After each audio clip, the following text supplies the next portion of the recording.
واقعہ سلطان صلاح الدین ایوبی قسط نمبر 317 اپنا اسلامک اسٹوڈیو میں دھوکہ نہیں دے رہی لڑکی نے مہدی الحسن کی مردانگی کو بھڑکانے کے جتن کیے، زر و جواہرات کے لالچ بھی دیے مگر اسے راستہ نہ بتایا۔ ناظرین، مہدی الحسن نے پٹی سے اس کا منہ بند کر دیا اور خود ہی ایک محفوظ راستہ سوچ لیا۔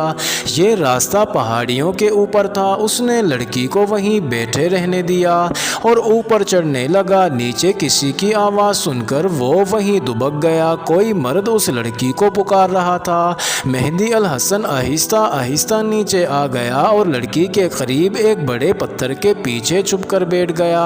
ناظرین، اس آدمی نے لڑکی کو شاید دیکھ لیا تھا۔ تم بولتی کیوں نہیں؟ اس آدمی نے پوچھا اور اوپر آنے لگا۔ لڑکی کا منہ بند تھا۔ وہ آدمی اس کے قریب آ بیٹھا اور بولا، کیا ہوا ہے تمہیں؟ ادھر نہیں گئی؟ مہدی الحسن اس کے عقب میں تھا۔ فاصلہ 2-4 قدم تھا۔ اس نے اٹھ کر اس آدمی کی پیٹھ میں خنجر کا بھرپور وار کیا۔ فوراً بعد دوسرا وار کیا۔ جوان آدمی کے دونوں وار دور تک اتر گئے۔ ناظرین، اس آدمی کی آواز بھی نہ نکلی۔ مہدی الحسن نے اسے گھسیٹ کر اس پتھر کے نیچے پھینک دیا جس کے پیچھے وہ چھپا تھا۔ اس نے لڑکی کو کندھے پر ڈالا اور پہاڑی پر چڑھ گیا۔ یہ کوئی اونچی پہاڑی نہیں تھی، اوپر سے چوڑی تھی۔ وہ اس پر چلنے لگا۔ اس کے لیے آسان طریقہ تھا کہ رات بھر کہیں چھپا رہتا اور دن کی روشنی میں نکل جاتا، لیکن اس کی کوشش یہ تھی کہ بہت جلد قاہرہ پہنچ جائے تاکہ حکیم کی گرفتاری اور اس علاقے کو محاصرے میں لینے کا انتظام صبح سے پہلے ہو جائے۔ ناظرین، اس نے ادھر ادھر دیکھا جہاں مشعل کی روشنی تھی۔ اب چونکہ وہ خود بلندی پر تھا اس لیے اسے بالمقابل بلندی پر مشعل صاف نظر آ رہی تھی۔ ایک آدمی دونوں ہاتھوں میں آئینے کی طرح چمکتی چادر دھات کی یا ابرق کی اٹھائے ادھر ادھر عکس مار رہا تھا۔ اس کے ساتھ ایک اور آدمی تھا۔ مہدی الحسن کے لیے اوپر اوٹ تھی۔ وہ اس کی مدد سے روشنی سے بچتا آگے ہی آگے بڑھتا گیا حتیٰ کہ مشعل اس کی نظروں سے اوجھل ہو گئی۔ ناظرین، اسی پہاڑی خطے میں دور اندر جہاں تک کوئی مسافر اور کوئی گڈریا نہیں پہنچ سکتا تھا، ایک پہاڑی کے دامن میں غار کا تنگ سا دہانہ تھا۔ اس کے پیچھے غار اتنا وسیع تھا جو غار نہیں بلکہ بہت ہی کشادہ کمرہ تھا۔ اس میں بہت سے آدمی بیٹھے تھے، 2 لڑکیاں بھی تھیں۔ اب تک اسے واپس آ جانا چاہیے تھا۔ ایک آدمی نے کہا، آ جائے گی۔ ایک اور نے کہا، یہاں کون سا خطرہ ہے، آج وہ اسے لے کے ہی آئے گی۔ آدمی کام کا ہے۔ ایک نے کہا، کمبخت بہت تجربہ کار ہے، ہم اسے تیار کر لیں گے۔ ناظرین، اتنے میں ایک آدمی دوڑتا اندر آیا اور بولا، گوپل مرا پڑا ہے اور لڑکی کا کچھ پتہ نہیں چل رہا کہ کہاں ہے۔ گوپل کو خنجروں سے ہلاک کیا گیا ہے۔ وہ یعنی مہدی الحسن کہاں ہے؟ کسی نے پوچھا۔ کہیں نظر نہیں آ رہا، اسے جواب ملا۔ اس کا اونٹ یہی ہے، وہ خود کہیں نظر نہیں آ رہا۔ ناظرین، سب باہر کو 2 مشعلیں اٹھا کر دوڑ پڑے اور سرنگ کے دہانے تک پہنچ گئے۔ وہاں ان کے ساتھی کی لاش پڑی تھی۔ سرنگ میں جا کر دیکھا لڑکی کا کفن پڑا تھا۔ اس کے لیڈر نے سب سے کہا کہ 2 آدمی باہر چلے جاؤ، اگر باہر سے کوئی خطرہ آئے تو اطلاع دو، اگر وہ نظر آئے تو اسے پکڑ لو، مقابلہ کرے تو مار ڈالو اور باقی آدمی پھیل جاؤ، وہ یہیں کہیں ہوگا۔ اگر وہ صبح تک نہ ملے تو یہاں سے نکلو۔ ناظرین، اس وقت مہدی الحسن لڑکی کو کندھے پر اٹھائے ایک مشکل میں پھنسا ہوا تھا۔ وہ سرنگ والی پہاڑی سے دور نکل گیا تھا۔ آگے پہاڑی دیوار کی طرح ہو گئی تھی، نہ دائیں ڈھلان تھی نہ بائیں، اور یہ بلند تھی۔ یہ بالکل دیوار تھی جس پر بیک وقت دونوں پاؤں نہیں رکھے جا سکتے تھے۔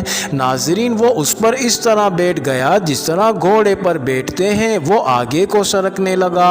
لڑکی کو کندھے پر سنبھالنا اور توازن قائم رکھنا مشکل ہو رہا تھا۔ لڑکی نے اس کے توازن کو بگاڑنے کے لیے تڑپنا شروع کر دیا۔ ناظرین، مہدی الحسن کو معلوم تھا کہ یہاں یہاں سے گرا تو ہڈیاں ٹوٹ جائیں گی۔ اس سے اس نے اندازہ لگایا کہ یہاں جو بھید ہے وہ اتنا قیمتی اور نازک ہے کہ یہ لڑکی اسے چھپائے رکھنے کی خاطر مہدی الحسن کو اپنے ساتھ گرا کر خود بھی مرنے کی کوشش کر رہی ہے۔ ناظرین، یہ دیوار ختم ہونے میں نہیں آ رہی تھی اور لڑکی اس سے سنبھل نہیں پا رہی تھی۔ ادھر لڑکی کے گروہ کے آدمی تلاش اور تعاقب میں پھیل گئے تھے۔ ان کے لیے یہ زندگی اور موت کا سوال تھا۔ ناظرین، تخریب کاری کے اڈے کا پکڑے جانا ان کی شکست تھی اور ان میں سے جنہیں پکڑے جانا تھا ان کے لیے بڑی ہی اذیت ناک موت تھی۔ ناظرین، مہدی الحسن نے لڑکی کے گرد بازو اس قدر زور سے لپیٹ لیا کہ اس کی پسلیاں ٹوٹنے لگیں۔ وہ تو اپنی روح کی بھی طاقت استعمال کر رہا تھا، آخر یہی طاقت اسے دیوار سے گزار لے گئی۔ آگے وہ چوٹی آئی، وہ خاصی چوڑی تھی۔ ناظرین، مہدی الحسن نے لڑکی کو زمین پر پٹخ دیا اور غضبناک آواز میں بولا، کیا تم میرا راستہ روک لو گی؟ اس نے لڑکی کو اپنے غصے کا ذائقہ چکھانے کے لیے بالوں سے پکڑ کر 2-4 قدم پیٹھ کے بل گھسیٹا اور کہا، میرے لیے کوئی مشکل پیدا کی تو میں تمہیں اسی طرح گھسیٹ کر لے جاؤں گا، مرتی ہو تو مر جاؤ۔ ناظرین، اسے دور نیچے ایک مشعل دکھائی دی۔ وہ بہت تھک گیا تھا اور وہ محسوس کرنے لگا تھا کہ خطرے سے نکل آیا ہے، مگر اس جگہ سے نکلنا ابھی ٹیڑھا مسئلہ بنا ہوا تھا۔ اسے بہت جلدی قاہرہ پہنچنا تھا۔ اس نے لڑکی کے پاؤں کھول دیے، ہاتھ پیٹھ پیچھے بندھے رہنے دیے، اسے آگے کر لیا اور خنجر کی نوک اس کی پیٹھ کے ساتھ لگا کر کہا، چلو، میرے کہے بغیر دائیں بائیں نہ گھومنا۔ تعاقب میں جو آدمی نکلے تھے وہ سرنگ میں اور اس کے ارد گرد وادیوں میں گھوم پھر رہے تھے۔ ناظرین، 2 آدمی اس جگہ جا کھڑے ہوئے جہاں سے مہدی الحسن اندر آتا جاتا تھا۔ مہدی الحسن ڈھلانیں اترتا اور چڑھائیاں چڑھتا ایک ایسی چٹان پر جا پہنچا جہاں آگے کچھ بھی نہیں تھا۔ وہ زمین کا بھیدی تھا، اسے اتنا تجربہ تھا کہ اندھیرے میں بھی اجنبی زمین کے خد و خال بھانپ لیا کرتا تھا۔ اسے یہ سمجھنے میں کچھ دیر لگی کہ نیچے دریا ہے اور یہ دریائے نیل ہے۔ اس نے لڑکی کے ہاتھ بھی کھول دیے اور منہ سے بھی پٹی اتار دی۔ چٹان کی ڈھلان کھڑی تھی۔ لڑکی سے کہا کہ بیٹھو اور نیچے کو سرکو۔ ناظرین، دونوں سرک کر نیچے گئے۔ پانی کی آواز صاف سنائی دینے لگی۔ چٹان کی ڈھلان ختم ہو چکی تھی، وہ ابھی دریا کی سطح سے بلند تھے۔ اس نے لڑکی سے کہا کہ دریا میں کودو۔ ناظرین، لڑکی بولی، میں تیرنا نہیں جانتی۔ مہدی الحسن نے خنجر نیام میں ڈالا اور لڑکی کو اپنے بازوؤں میں لے لیا جیسے بغل گیر ہوا جاتا ہے۔ اس نے لڑکی کو مضبوط گرفت میں لیے ہوئے دریا میں چھلانگ لگا دی۔ دریا کا رخ قاہرہ کی طرف تھا۔ لڑکی کو اس نے دانستہ چھوڑ دیا۔ اس نے دیکھا کہ لڑکی تیر رہی ہے۔ مجھے معلوم تھا کہ تم تیر سکتی ہو، مہدی الحسن نے کہا۔ تمہیں ہر ڈنگ سکھا کر ہمارے ملک میں بھیجا جاتا ہے، زیادہ زور نہ لگاؤ، دریا ادھر ہی جا رہا ہے جدھر ہم جا رہے ہیں۔ ناظرین، ان کے ایک طرف چٹانیں اور پہاڑیاں کھڑی تھیں، انہیں تلاش کرنے والے اس کوہسار کی دوسری طرف بھاگ دوڑ رہے تھے۔ ناظرین، لڑکی نے تیرتے تیرتے ایک بار پھر کوشش کی کہ مہدی الحسن کو اپنے جواں جسم کا اسیر بنا لے، لیکن اس نے کوئی اثر نہ لیا۔ بہت دور آگے جا کر جب مہدی الحسن نے دیکھا کہ وہ خطرے کے علاقے سے دور آ گیا ہے، منہ میں 2 انگلیاں ڈال کر خاص انداز سے سیٹیاں بجائیں۔ ناظرین، وہ تیرتا بھی گیا اور وقفے وقفے سے سیٹیاں بھی بجاتا گیا۔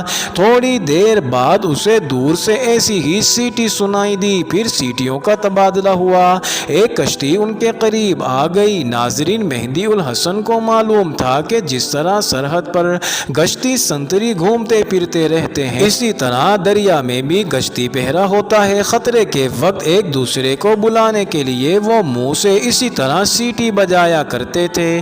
یہ گشتی کشتی سنتریوں کی تھی۔ مہدی الحسن نے اپنا تعارف کرایا۔ ناظرین، سنتریوں نے اسے اور لڑکی کو کشتی میں بٹھا لیا۔ علی بن سفیان گہری نیند سویا ہوا تھا۔ اسے ملازم نے جگایا اور بتایا کہ مہدی الحسن نام کا ایک آدمی ایک لڑکی کو ساتھ لے کے آیا ہے۔ ناظرین، مہدی الحسن کا نام ہی کافی تھا۔ علی بن سفیان اچک کر اٹھا اور باہر کو دوڑا۔ مہدی الحسن اور لڑکی کے کپڑوں سے